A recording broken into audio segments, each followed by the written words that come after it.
Então, bom dia mais uma vez. Hoje estamos no nosso terceiro dia do seminário de 7 dias. Então vamos iniciar o nosso dia com o advento do Messias, palestra onde nós vamos falar sobre a missão de Jesus há 2000 anos atrás, a sua finalidade como Messias na terra, a vida dele há 2000 anos atrás. Então, o advento do Messias. Então, a palavra Messias em hebraico, a palavra Messias em hebraico significa ungido, o rei. Messias em hebraico significa ungido ou rei. Então, Cristo em helênico significa, Cristo em helênico Israías tinha uma expectativa messiânica do Messias, da vinda do Messias. Então, para os israelitas existia essa expectativa deles de um Messias, de um Salvador, de um rei. Então, existia essa expectativa para os israelitas. Então, Jesus Cristo veio como Messias para os israelitas. Então, nós vamos ver a finalidade da criação de Deus. Então, por isso que eu falei 3 pontos importantes, desde o início do seminário. A finalidade, você tem que entender a finalidade, a queda do homem que parcialmente ela impediu aquela finalidade, aquele propósito, naquele momento, e como Deus trabalha para restaurar os seres humanos, certo? Então vamos ver mais uma vez a finalidade da criação. Se eu não entendo a minha finalidade, se eu não entendo por que eu nasci, por que o computador, por que qualquer objeto foi criado, como eu vou saber usar? Então, para eu entender quem eu sou, por que a criação foi criada, os seres humanos, então eu tenho que entender a finalidade da criação. Então, a finalidade da criação foi o estabelecimento do reino dos céus na terra. Essa é a finalidade da criação de Deus.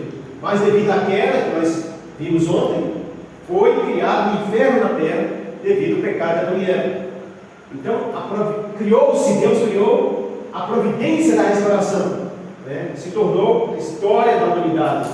Então Deus começou o trabalho de restaurar o homem, ou seja, tirar o homem desse inferno para o reino dos céus, pois essa é a finalidade. Essa é a finalidade do homem, é viver o reino dos céus na terra. Então, uma vez que Adão e Eva não construíram esse reino dos céus, e sim o inferno na terra, então Deus trabalha para reconstruir esse mundo. E através, nós chamamos esse trabalho de Deus, providência de restauração. Então, seção 1, a salvação através da cruz, a finalidade da vida de Jesus como Messias, a salvação completa da humanidade. Então, a finalidade da vida de Jesus como Messias era nos dar a salvação completa, era restaurar a humanidade, cumprir a finalidade da criação, significa restaurar o homem decaído para o homem aperfeiçoado. Então isso é cumprir a finalidade da criação. Então Jesus veio para redimir o pecado do homem e transformar, restaurar o homem em uma posição de homem aperfeiçoado. Por isso que em Mateus 5,48 as primeiras palavras de Jesus eram: arrependei-vos e quer chegar no reino dos céus, ou seja perfeito como é perfeito o Pai que está no céu. Então Jesus veio para tirar o homem do inferno na terra e construir o reino dos céus na terra. Esta é a missão de Jesus, como está escrito em Mateus 6,10: seja feita a tua vontade, assim na terra como no céu. Então, vamos ver esses 4 pontos.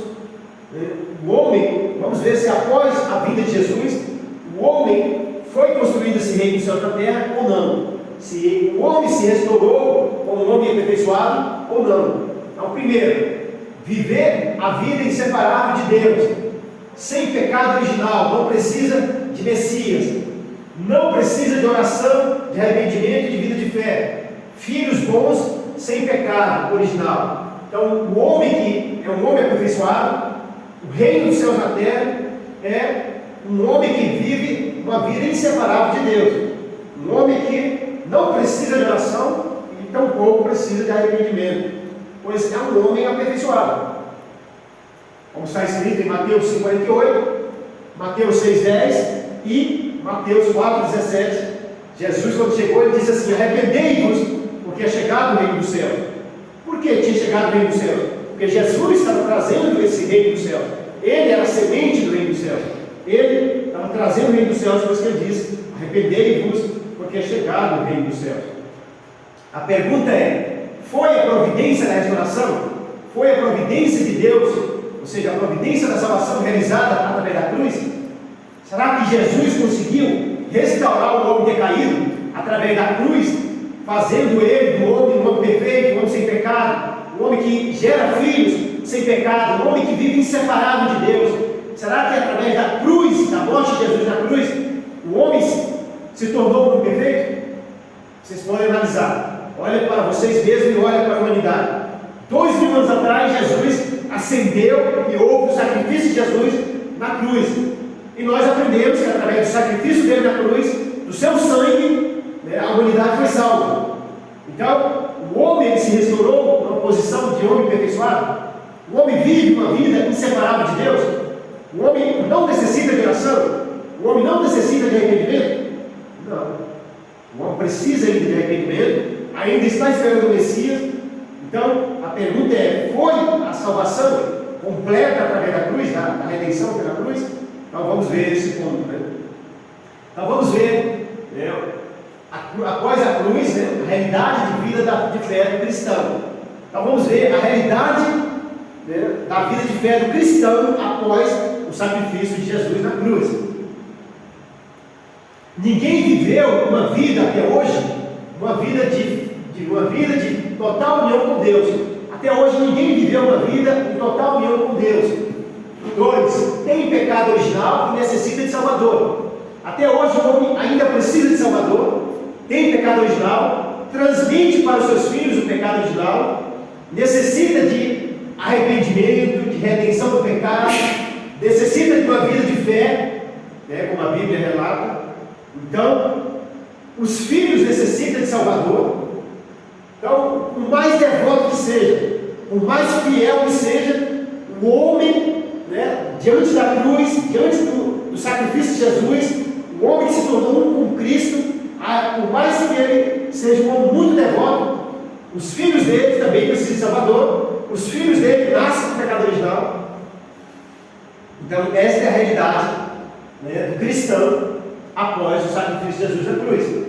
Então, o sacrifício da redenção na cruz, ou seja, o sacrifício de Jesus na cruz, tem um limite, foi limitado, foi parcial, vamos dizer assim, e por isso que Jesus prometeu vir novamente. Então, se você perguntar: pastor, Jesus cumpriu a missão dele? Se eu falar que sim, Jesus cumpriu totalmente a missão dele, então se ele cumpriu, porque o próprio Jesus mencionou, profetizou que tem que vir novamente. Então Jesus mesmo falou que teria que vir novamente, porque a redenção pela cruz, a salvação através da cruz, teve um limite, um limite. Então, se nós perguntarmos: então a magnitude da graça pela redenção na cruz foi em vão? Não, foi algo muito grande, muito relevante, a crucificação na cruz, a redenção na cruz, o sacrifício na cruz.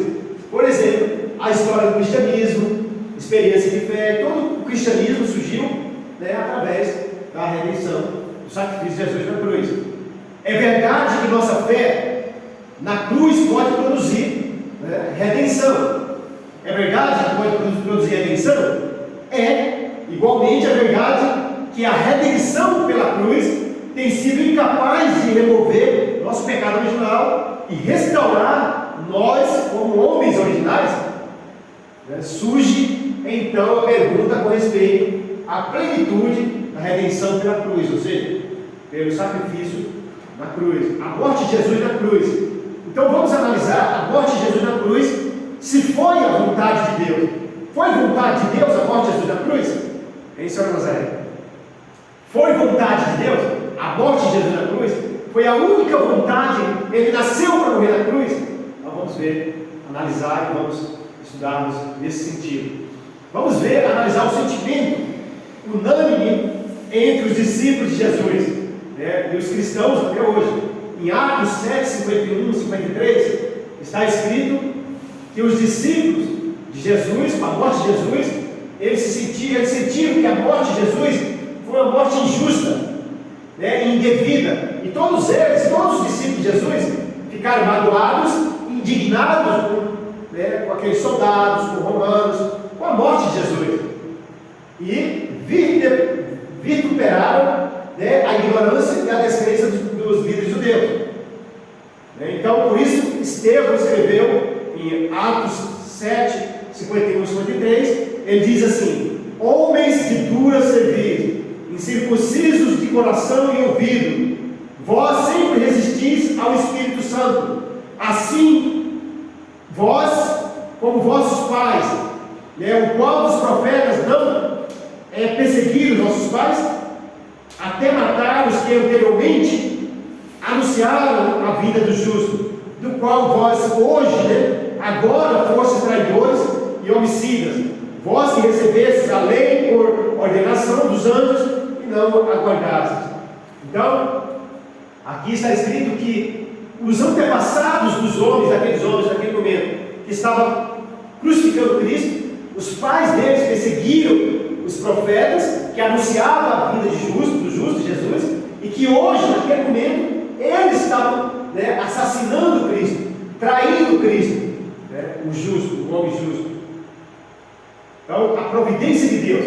Então vejamos, Deus, Ele trabalhou para enviar Cristo, o Messias, e preparou um povo entre o povo de Abraão.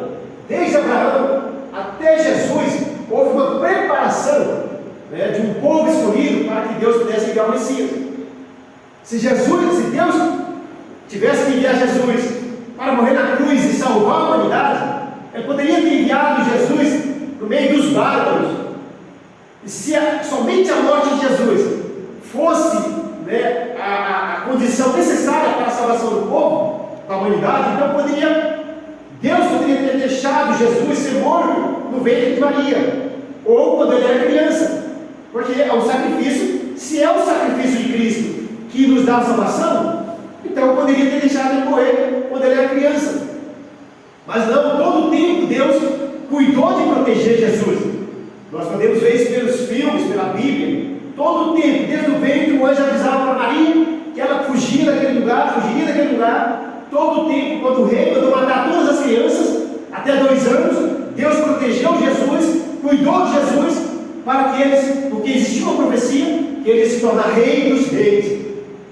E o reinado dele nunca teria fim. Essa profecia que os judeus se assentaram em cima, que eles esperavam esse Cristo, um Cristo que ia se tornar rei dos reis, pois eles esperavam um Cristo assim, e que essa era a profecia de Isaías. Então, desde Abraão, Deus preparou o povo, pediu para que Moisés fizesse o tabernáculo, Salomão o templo, e esse templo simbolizava o Messias em imagem, esse tabernáculo era o Messias em símbolo, e até a vida de Jesus, que veio como Messias substancial. Jesus veio como Messias substancial. E todos esses profetas que Deus enviou para testificar, para limpar o caminho de Jesus, preparar o caminho de Jesus. Então Deus ia se preocupar 2000 anos preparando o povo para enviar o filho dele para matar, para ser morto. E mais ainda, Deus enviou os 3 reis magos, Ana, Simeão, todos eles para testemunhar o nascimento do Messias. E com mais poder e sabedoria, e com mais relevância e mais credibilidade, Deus preparou e enviou desde o ventre. A Bíblia fala que quando os anjos anunciou o nascimento de João Batista, o pai dele ficou surdo, mudo, porque não acreditou, porque a mãe dele já era velha, estéril. Então, João Batista foi enviado como um homem principal para testificar Jesus. Desde o seu ventre foi anunciado isso, que João Batista era um homem que ia testemunhar Jesus como Messias, ia preparar o caminho de Jesus como Messias. E João Batista vivia uma vida de grande líder espiritual, vivia no deserto, o povo baseado nos milagres e sinais do seu nascimento, ele era tão grande, foi algo tão miraculoso, tão milagre, que o povo acreditava, pensava em suas mentes, que ele poderia ser o Messias. Então Deus se encarregou de preparar um homem tão poderoso, tão grande, de tanta credibilidade, para preparar o caminho do seu filho. Então por que, mais uma vez nós perguntamos, por que Deus iria se preocupar em preparar um homem com tanto poder, com tanta credibilidade, para enviar o filho dele, em 3 anos, o filho dele morrer na cruz, ser crucificado cruelmente como Jesus foi? Então, se nós analisarmos, vamos analisar hoje, através dessa palestra, tinha algo mais precioso, tinha algo mais importante na vida de Jesus do que a morte dele na cruz. E a gente vai ver nessa palestra. Então, tudo isso foi uma preparação para a vida do Messias. Todo esse trabalho de Deus preparou o povo para preparar a vinda do seu filho. Deus mandou tão grande homem, como eu estava mencionando agora, como João Batista, para testificar sobre Jesus como Messias, para que o povo judeu acreditasse em Jesus como Messias. Essa foi a finalidade de Deus ter enviado João Batista. Se eles tivessem acreditado em Jesus, de acordo com a vontade de Deus, como poderia eles ter crucificado Jesus? Como poderia eles ter enviado Jesus para a cruz e ser morto daquela forma? Ser trocado pelo ladrão. O Filho de Deus sendo trocado pelo ladrão, Senhor Micael. Entendeu? Imagina algo tão uma aberração, algo tão, então o ser humano precisa entender no seu profundo seu coração essa situação, a morte de Jesus na cruz. Precisa entender realmente o que aconteceu de fato na morte de Jesus, e a intenção de Deus em enviar Jesus. Então vamos observar e analisar as próprias palavras de Jesus. Então, as palavras e obras de próprio Jesus em relação à sua vida, à sua vinda. Então vamos ver o que Jesus diz. Então Jesus, ele apelou o povo, que o povo acreditasse nele. Então Jesus, nós acreditamos que em relação aos milagres, que o milagre, porque Jesus era bonzinho, porque Jesus, viu o povo sofrendo, então fez os milagres. E os milagres aconteceram. Mas atrás dos milagres tinha uma providência que Jesus pretendia fazer. O que Jesus queria através dos milagres, você sabe? Mostrar que ele era o rei dos reis, Paulo. Porque assim, acredito eu que lá naquela época as pessoas tinham fé e tal, mas tinha que negócio, ver pra crer. Aí, você é o cara mesmo. Então, e tem um ponto principal, isso mesmo, tem um ponto principal pelo qual Jesus fez os milagres, que a gente vai ver agora. Então, em 1 João 6, 28 e 29, perguntaram para Jesus assim: Mestre, o que fazer, o que precisamos fazer para realizar a obra de Deus? Olha só a pergunta. O povo chegou até Jesus e perguntou: Mestre, o que fazer para realizar a vontade de Deus? Olha só o que Jesus respondeu: a obra de Deus é esta, que acreditar em mim, acredite em Jesus.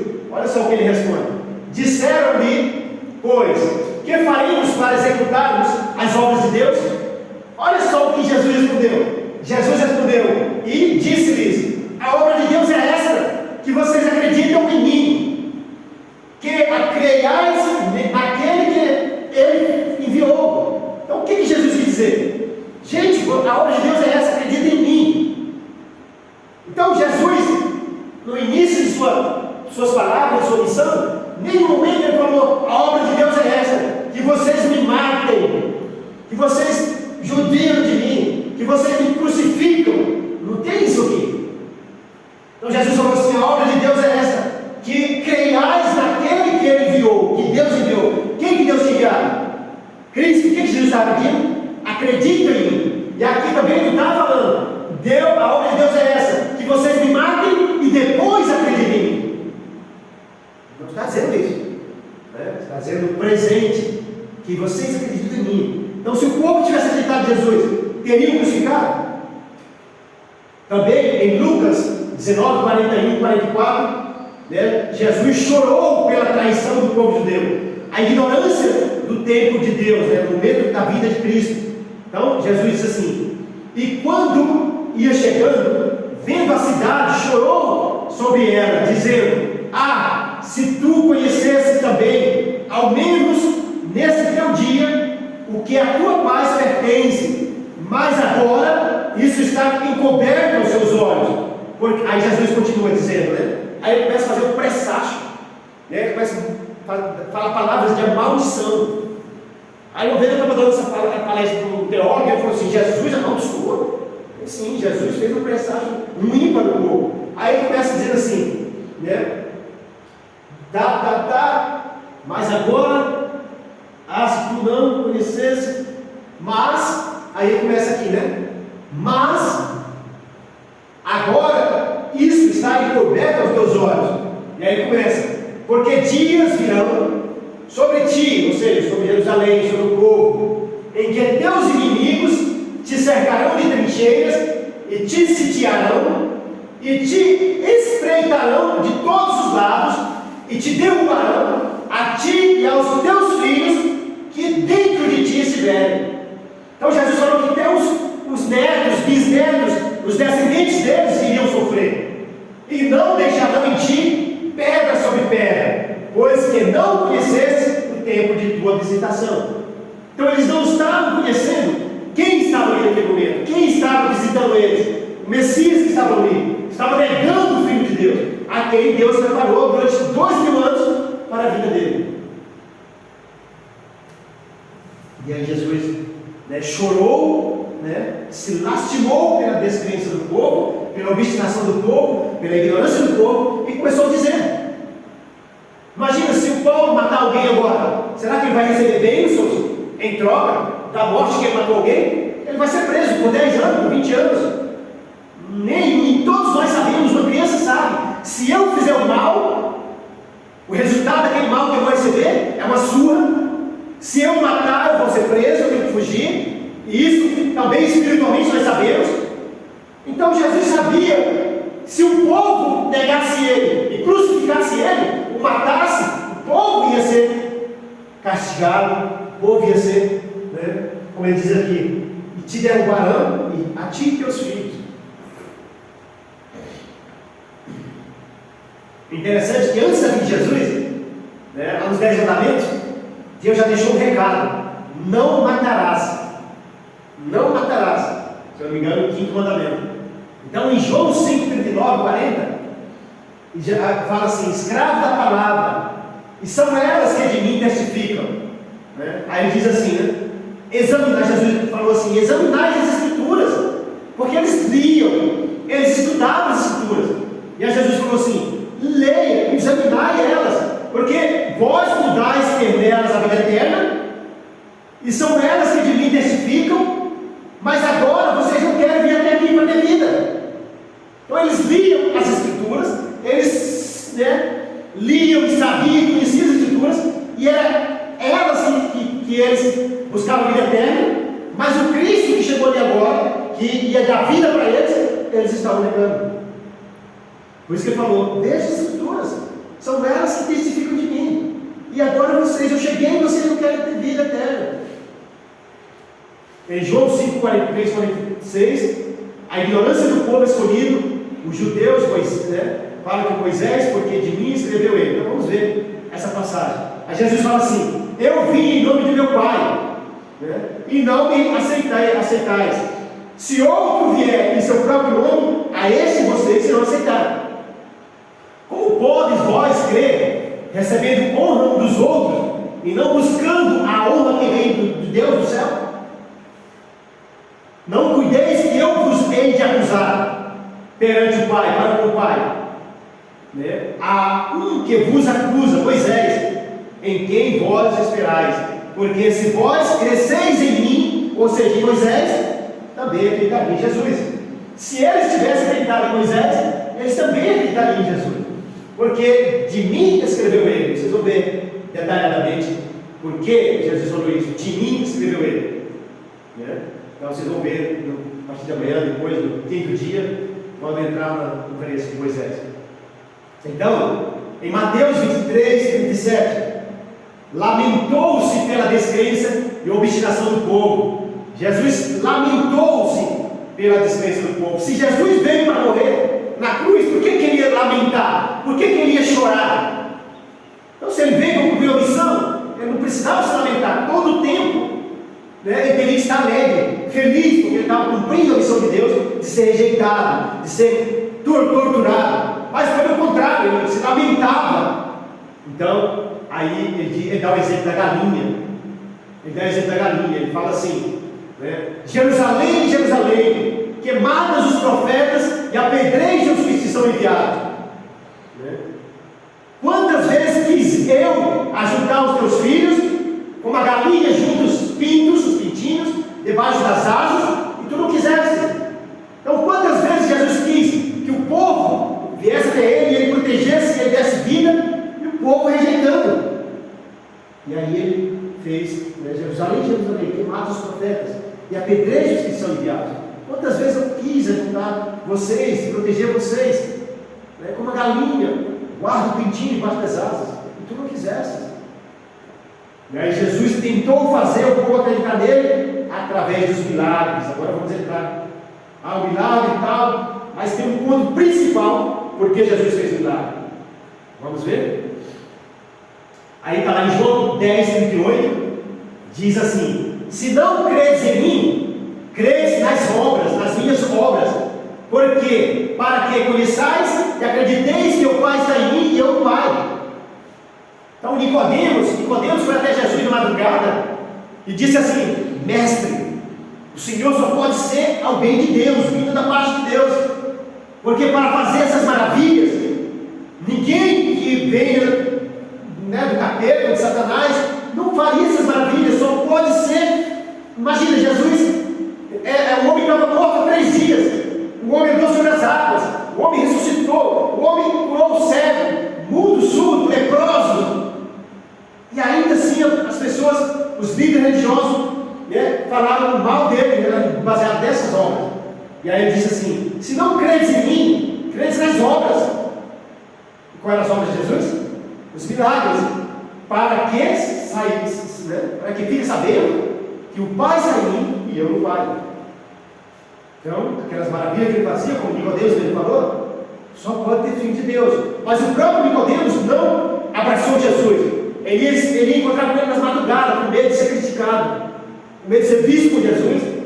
E aí Jesus falou para ele: se você não nascer novamente, você não verá o reino de Deus, o reino do céu. Se você não nascer novamente. Então, Jesus, ele apelou pelas obras, pelos milagres, foi um apelo. Se o povo tivesse acreditado em Jesus, depois de uma preparação de 2000 anos, Deus enviando profetas, não seria necessário Jesus fazer os milagres. É óbvio que os milagres aconteceriam naturalmente. Quando você acredita e tem fé, o milagre pode ocorrer naturalmente. Mas não seria necessário Jesus, a principal trabalho dele, ser o milagre. O milagre foi na expectativa que ele resgatasse a vida de fé do povo. Isso foi a finalidade do milagre. E aí, sabe o que os pastores falavam? Os fariseus, os pastores os judeus falavam de Jesus, sobre os milagres dele, vocês sabem?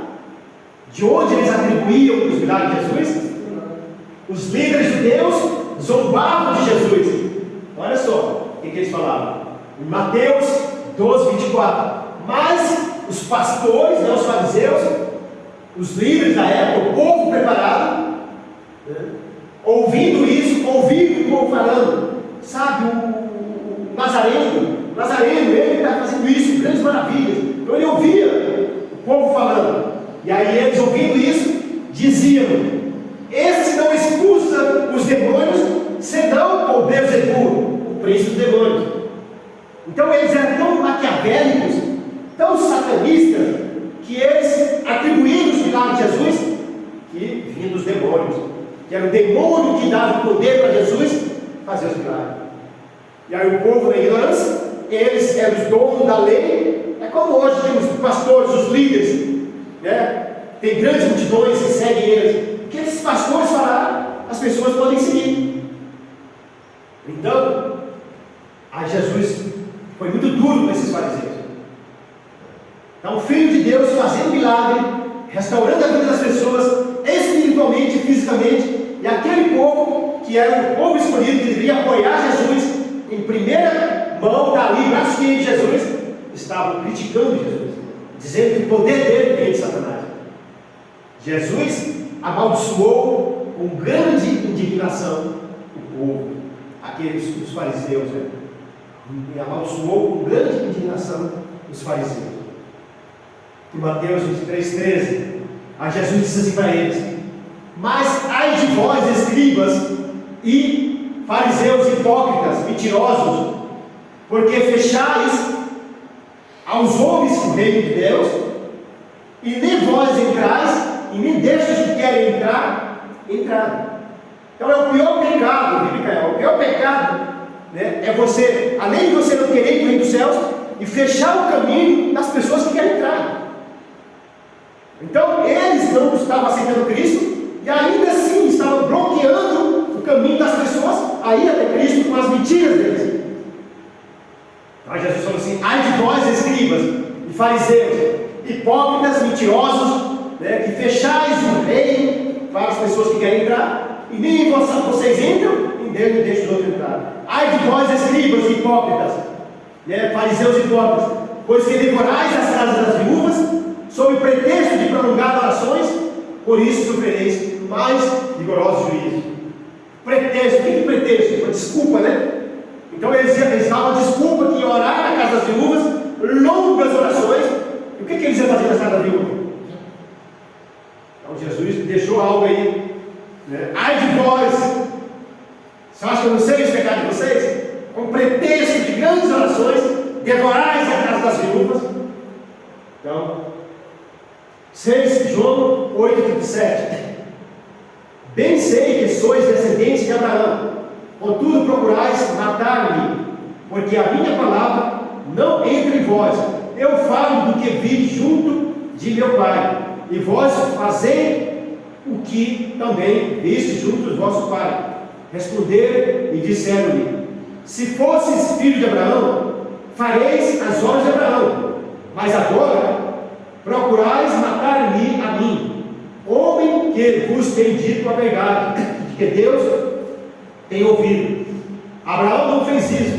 Se Deus fosse o vosso Pai, certamente me amareis, né? Pois que eu sei que vim de Deus. Então Jesus fala, né, que o povo se defendia. Nós somos para Abraão. Isso é Deus de Abraão, Moisés. Jesus fala: se eles amassem Abraão, se eles seguissem Abraão, se eles, né, eles amavam Jesus, né? Então, resumindo, por meio de suas obras e palavras e procedimentos, Jesus tentou levar o povo a acreditar que ele era o Messias, né?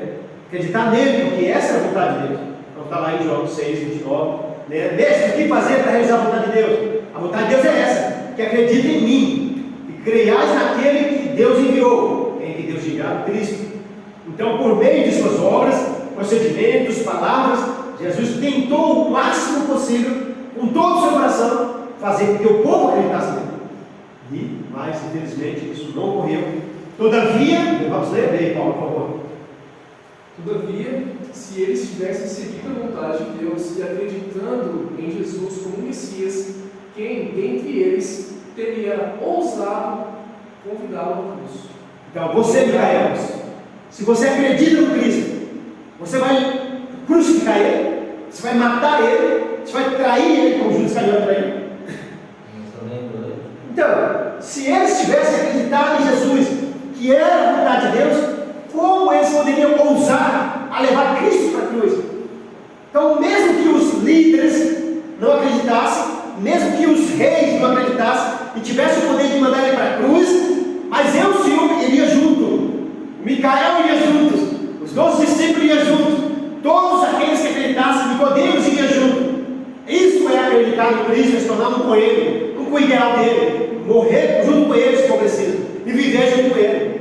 Isso é acreditar em Cristo, se tornar um com os ideais dele. Não é dizer: eu acredito em Deus, eu acredito em Cristo. Acreditar é você seguir. Se eu estou viajando, eu falo: Paulo, como que eu faço para chegar em São Bernardo, lá na padaria, aí Paulo fala assim: você pega a direita, a esquerda, a direita, o farol, vai direto, você chega. Então, para eu acreditar no Paulo, eu tenho que fazer o quê? Igualzinho ele me ordenou. Isso é acreditar. Acreditar em Deus e seguir as palavras dele, a direção dele. Ah, eu acredito em Deus, mas eu não sigo o que ele está falando. Entendeu? Acreditar é você seguir. Se eu duvidar do Paulo, eu não acreditei nele. Acreditar é seguir conforme as palavras de Deus. Isso é acreditar. Então Jesus foi crucificado na cruz. Qual foi o resultado? Então, vamos concluir aqui uma parte, né? O resultado da morte de Jesus na cruz, quem que gerou esse resultado? Foi Deus? Foi Deus que crucificou Jesus? Quem que negou Jesus? Então, o resultado de Jesus ir para a cruz foi a ignorância e o quê? Descrença do povo, né? Do povo judeu, do povo escolhido. Do povo escolhido, o povo que Deus amou, educou, cuidou, ele traiu Deus. Lucas 23, 34, Jesus, se Jesus tivesse vindo para morrer na cruz, na hora que ele estivesse na cruz, ele tinha falado assim: Pai, abençoe esse povo. Pai, maravilha, Senhor Deus, eu estou feliz, porque eu fui crucificado, cumpri minha missão, eu nasci para isso. Mas o que Jesus falou? Pai, perdoa-lhes, porque não sabem o que fazem. Então por que Jesus? Quando nós temos que ter perdão? Quando nós acertamos ou quando nós erramos? Né? O povo acertou a vontade de Deus, matou Jesus na cruz, e aí então eles precisam de perdão? Se eles estavam acertando a vontade de Deus, por que eles iam precisar de perdão? Então nós, seres humanos, precisamos de perdão é quando nós erramos. Nossos filhos falam: Pai, perdoa, meu irmão, me perdoa. É quando você fez algo errado. Então Jesus pediu para Deus perdoar aquelas pessoas. Por quê? Porque eles estavam fazendo certo ou errado? Em São Nazaré. Perdão é quando nós fazemos errado. Então Jesus pediu para que Deus perdoasse aquelas pessoas, porque eles estavam fazendo errado. O que eles fizeram errado? Mataram Cristo, negaram Cristo. Isso, aí Jesus, né, o reverendo Samuel, ele diz assim, que esse coração de Jesus, de perdoar o povo mesmo na cruz, que é o modelo para nós de amor, né? Mesmo aquele que te leva na cruz, mesmo aquele que te mete a faca por trás, esse você tem que perdoar, porque se eu sou um Cristo, se eu sou um Cristo, eu tenho que amar como Cristo ama, eu tenho que perdoar como Cristo perdoa. Então Jesus perdoou os malfeitores dele. E por que eu sou um com Cristo? Eu sou um com Cristo. Eu perdoo as pessoas que... Será que eu perdoo? Será que eu realmente amo Jesus? Será que realmente eu estou vivendo um com Cristo, com o Messias? Aí o reverendo Samuel diz assim, que o padrão de amor verdadeiro que nós temos que seguir é de Jesus. Um padrão universal. É o padrão de Jesus. Amém? Entendeu? A oração, para concluir, né? Veja só, para chegar mais profundo ainda, a oração de Jesus no Getsemane, né? Jesus, a Bíblia fala que em Mateus 26, 29, Jesus chamou Pedro, Tiago, 3 discípulos, e subiram a montanha, e aí foi orar. E aí ele se prostrou no chão, né? Ajoelhou no chão e disse assim: Pai, se for possível, por favor, Pai, afaste essa morte de mim, afaste esse cálice da morte de mim. 3 vezes ele orou, com muitas lágrimas, com muita dor. Jesus pediu para que Deus, Micael, né? Jesus pediu para que Deus, se fosse possível, que aquele momento da morte dele passasse dele. Mas aí depois ele concluiu: mas que seja feita a tua vontade. E aí a gente vai ver mais daqui a pouco por que Jesus falou: seja feita a tua vontade. Porque na verdade tinha uma vontade de Deus na crucifixão, só que não era o plano primário, o plano original. Então Jesus orou 3 vezes. Então se Jesus veio para morrer na cruz desde o início, por que ele orava 3 vezes para que o cálice da morte passasse dele? Sabe o que os líderes religiosos falam? Eles dizem assim: porque Jesus era homem, e como homem ele tinha medo da morte. Aí eu pergunto para eles: e por que Isaac não teve medo da morte? Ele deitou lá e esperou o pai. E por que os discípulos de Jesus não tiveram medo da morte, depois que Jesus ressuscitou e eles aceitaram de fato Jesus? Por que grandes patriotas nos Estados Unidos, em vários países, se sacrificam pelas suas nações, 1, 2 vezes, 3 vezes, se tivesse vida, com todo orgulho, e não tem medo da morte? E o Filho de Deus, o Cristo, ia ter medo da morte? Não, ele não orou porque ele teve medo da morte. Ele orou porque ele sabia, as 3 vezes, Jesus ele daria a vida dele milhares de vezes, se fosse possível, para nos salvar. Ele jamais ia diante de Deus, foi preparado para morrer na cruz, o exemplo, né? Se ele foi preparado para morrer na cruz, aí na hora H, ele, Cristo Todo-Poderoso, vai mostrar essa fraqueza. Ai Deus, por favor, estou com medo. Senhor, passa de mim, eu não quero morrer. Esse não seria Cristo? O Cristo daria a vida 2, 3, 10 milhares de vezes por nós. Esse é o Cristo verdadeiro. O Cristo nunca teria medo da morte. Então ele orou por quê, pastor? Ele orou porque ele sabia, né, a gente vai ver aqui os 3 pontos, e mais ainda, em Marcos 14:32, ele sentiu profunda tristeza, porque até a morte, a Bíblia fala que ele estava tão triste, a alma dele estava tão triste até a morte. Então, por que Jesus estava tão triste até a morte? Ele deveria estar no momento de glória, porque ele estava realizando a missão dele, cumprindo a missão dele. Se ele veio para morrer na cruz, está entendendo? Se ele veio para morrer na cruz, se esta foi a missão dele, então ele deveria estar festejando, com alegria. Todos nós sentimos alegria quando o nosso sucesso é realizado. Então, se Jesus veio para morrer na cruz, no momento da cruz ele devia estar feliz. Mas por que a alma dele estava tão triste até a morte? Porque ele, posto em agonia, o seu suor tornou-se grandes gotas de sangue que corriam pelo chão. Por que essa agonia? Né? Para não morrer. Por que o suor dele virou sangue, gotas gigantes de sangue? E por que houve trevas durante 3 dias, 3 noites? Houve trevas naquele momento. Porque até Deus estava sofrendo. Até Deus estava chorando naquele momento, na morte de Cristo. Então, como que nós podemos simplesmente empendurar uma cruz? Eu vivi em uma casa onde meu irmão mais velho morreu com uma tesoura enfiada na barriga. E eu nunca vi meu pai pendurando uma tesoura na parede, glorificando a tesoura, baseado no sofrimento do filho dele. Eu cresci com meu pai com pavor com tesoura. E minha mãe era costureira e as tesouras jogadas no poço. E como que nós podemos glorificar Cristo, o sofrimento de Cristo, numa cruz e achar isso bonitinho e engraçado?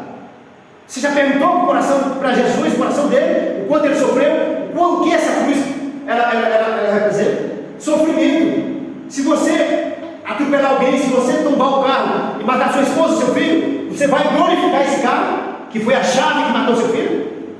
E por que nós glorificamos a cruz que matou Cristo?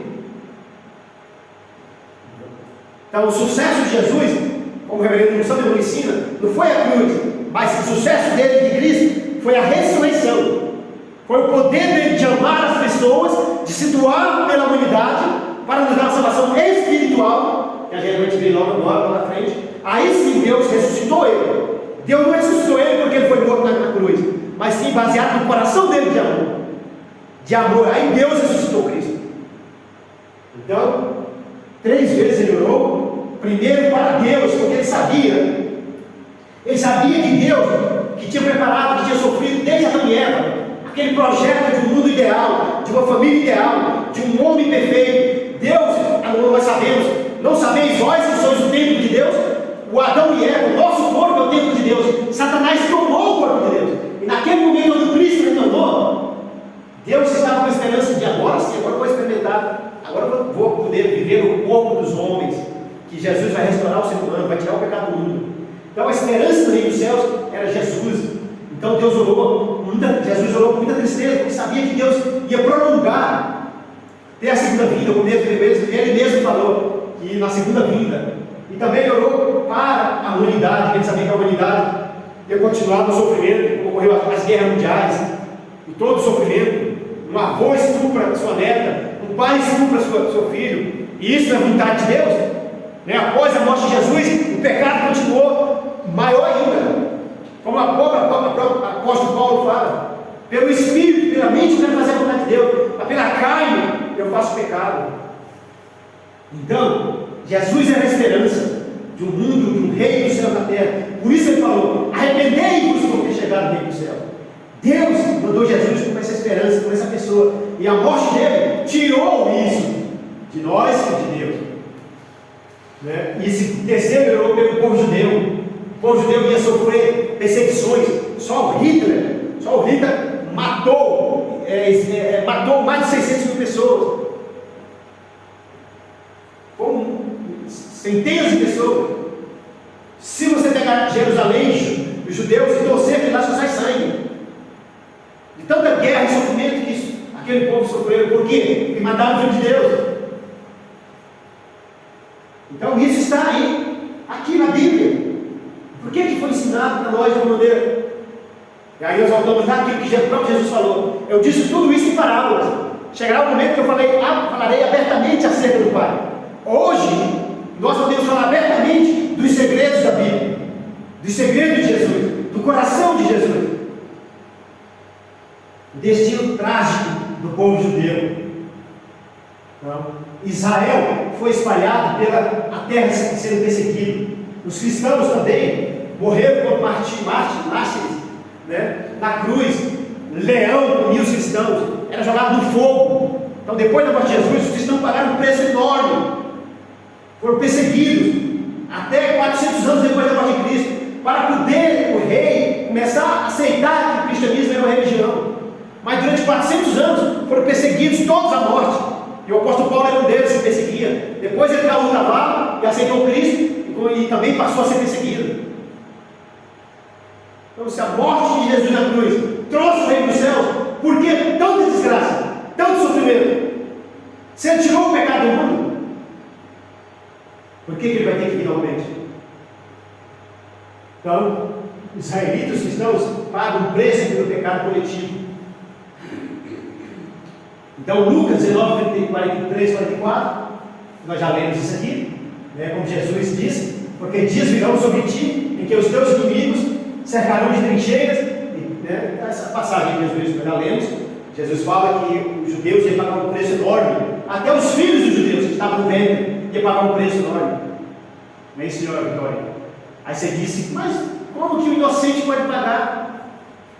Por quê? Porque quando Deus criou a criação, Ele já criou para nós herdarmos bênçãos. Os filhos iam herdar bênçãos de Adão e Eva. Mas com o pecado, o processo de herdar é o mesmo. Entendeu? Nós passamos a herdar desgraça, dependendo dos procedimentos dos nossos antepassados. E se eles fazem bem, nós recebemos bênçãos. Se o povo tivesse aceitado Jesus, os filhos deles teriam recebido bênçãos e bênçãos e bênçãos.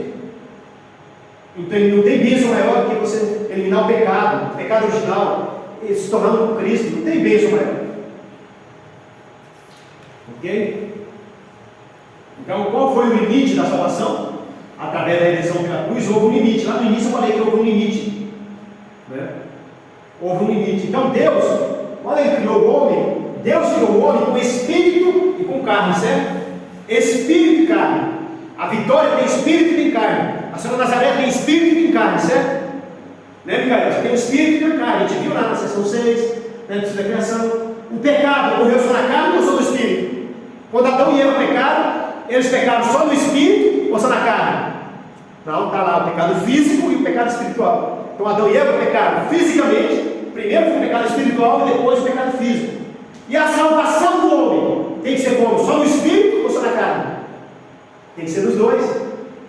A Bíblia diz assim: o salário do pecado é a morte. O Micael peca com o quê? Com o espírito ou com a carne? Com a carne. Mas quem morre é o espírito. Então não adianta dizer para Jesus: eu estou salvo em Cristo, meu espírito está salvo, mas a carne está em pecado. O salário do pecado mata o espírito. Então se eu pecar com a carne, está matando o meu espírito. Mas o pecado maior está na língua. A língua, né, os órgãos genitais, o pensamento, né, a língua é como fogo, né? A palavra, né, gera a palavra. Então por isso nós temos que aprender a palavra de Deus para, né, sair da nossa boca coisas boas, né? Amor, palavras boas. Nós falamos o que tem no coração. Então a língua só é um mecanismo que vem do coração. Sai do coração, sai da boca. Então, mas está dentro do coração. Então, o coração, que é o amor, que é o nosso entendimento, por isso que conhecereis a verdade e ela vos libertará. Você conhece a verdade, ela te liberta. Ela muda o seu coração. Ela te arrebata do mundo satânico para o mundo com Deus, numa vivência com Deus e no amor de Deus. Então, o homem pecou, a queda foi no espírito e na carne. O pecado foi no espírito e na carne. Certo? O pecado do homem foi na queda espiritual e o pecado físico. Então, Jesus, a finalidade de Jesus, então Deus teve que mandar Jesus com carne e com espírito. Se Deus enviasse Jesus só em espírito, como que ele ia salvar a carne? Como que ele ia restaurar a carne? Por isso Jesus veio na carne para restaurar a carne e o espírito. Jesus veio com espírito e carne. Então o homem tem que ser salvo no espírito e na carne. Não adianta eu receber a salvação espiritual e minha carne viver em pecado. Aí entra naquela passagem da Bíblia que o salário do pecado é morte. Eu pego com a minha carne e mato o meu espírito. Então, embora eu recebi a salvação espiritual, mas minha carne está em pecado, eu estou matando o meu espírito. Então eu estou tirando aquela salvação que Jesus me deu espiritualmente, quando eu vivo em pecado. Por isso o apóstolo Paulo diz que estamos esperando a adoção como filhos, a redenção do nosso corpo. Então nós nascemos para servir apenas Deus e não Satanás, com a nossa vida física. E mandando, como nós vimos na criação, elemento de vitalidade para o espírito, viver para os outros, amando os outros, né, Micael? Uma vida de consciência. Então, quando eu, através da minha carne, vivo uma vida de consciência, amando os outros, aí eu levo para o meu espírito elemento de vitalidade. Quando eu leio a palavra de Deus, eu recebo elemento de vida. Meu espírito fica forte, saudável, mas eu preciso da carne. Agora, se a carne vive em pecado, egoísmo, com má conduta, e aí eu envio para o meu espírito só coisas ruins, e vou matar meu espírito. Então, Jesus ele veio, morreu na cruz, Satanás invadiu o corpo de Jesus, Satanás atacou o corpo de Jesus. É mesmo quando a pessoa está fazendo uma coisa errada, a pessoa sabe que está fazendo a coisa errada, aí a pessoa para assim, meu Deus, por que eu fiz aquilo? Aí a pessoa fica com aquela consciência pesada. Sim. Né? Então, Satanás invadiu e destruiu o corpo de Jesus, a salvação física. Né? A salvação é para ser física e espiritual. Então a Bíblia fala que Elias e Moisés se encontraram com Jesus e dali conversaram com ele que ele ia ter que tomar o caminho da cruz. Né? O caminho da cruz, quando Deus viu que não tinha mais como salvar a carne, né? O homem completo, Deus pediu que Jesus fosse para a cruz. Né? Então Deus pediu que Jesus fosse para a cruz. Mas baseado na falta de fé das pessoas. Se os povos tivessem acreditado em Jesus, não teria Deus necessidade de Jesus ir para a cruz. Então já Deus pediu que Jesus fosse para a cruz, devido à falta de fé e ignorância do povo. Entendeu? Aí, Jesus, com a morte da cruz, Jesus fez um fundamento triunfante para a ressurreição, uma base para a salvação espiritual. Mas não a salvação física. Salvação física não. Só a salvação espiritual. Só a graça da salvação espiritual. A salvação física, a salvação completa, ficou para a segunda vinda. Por isso que Jesus disse que tem que voltar novamente. Por isso que o apóstolo Paulo, em Romanos 7,25, fala ele lamenta que pela mente ele serve a Deus, pelo Espírito ele tem uma tendência de servir a Deus, pela verdade que ele conhece, tem uma tendência de servir a Deus, mas a carne faz o pecado, a carne está presa ao pecado. Aí ele fala que precisa da redenção da carne, ou seja, da restauração do corpo. E João falou que todo aquele que tem pecado é mentiroso. Todos têm pecado. Por quê? Porque a carne continuou o pecado original. A salvação foi só espiritual.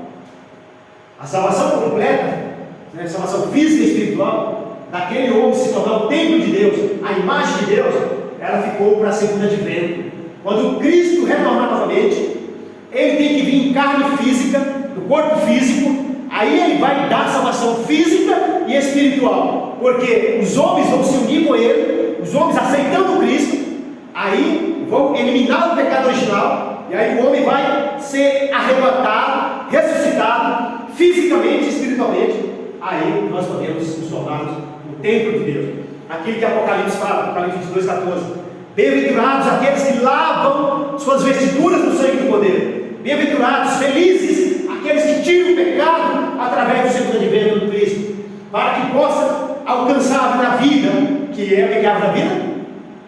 O que é a árvore da vida? A perfeição individual. Então, somente depois que eu lavo meus pecados em Cristo, que o Cristo tira meu pecado original, aí eu posso caminhar para atingir a árvore da vida, que é fundamental na providência da restauração de Deus. A árvore da vida que Adão e Eva perdeu no Jardim do Éden. Ou seja, a perfeição, o templo de Deus, a imagem de Deus, um homem que vive centralizado no amor de Deus. Então, quando eu lavo meus pecados em Cristo, por isso que Cristo precisa vir na carne, fisicamente, por isso que Jesus veio na carne. As pessoas precisam enxergar nele. E aí é tirado o pecado, né, no espírito e na carne. E aí nós podemos alcançar a perfeição e viver o reino dos céus na terra. Aqui as passagens, né?